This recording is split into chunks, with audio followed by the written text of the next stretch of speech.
দেখো ফ্রেন্ড, আমরা বিশালে চলে এসেছি। বিশাল শোরুমে ঢুকছি মার্কেটিং করবো, মলে মার্কেটিং করার জন্য। খুশি রোজই বলে, মা চলো আমি বিস্কুট নেবো।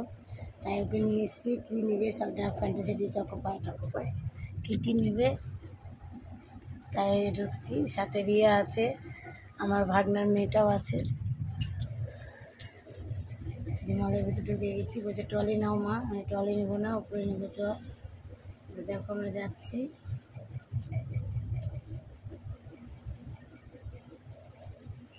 খুশি আবার জিদ ধরেছে ভিডিও বানাবো। আমি পরে বানাস, এখন বানাতে হবে না। দেখো লিফটে ঢুকলাম, এবার 3 নম্বর 3 তলায় উঠবো। লিফটে 3 তলায় ঢুকে গেছে, আমি এখন ঢুকিনি। এই যে লিফট বন্ধ হলো, এখন আবার 3 তলাতে যাবো। এখন যে এইটুকু টাটা, পরে কিনলাম দেখা।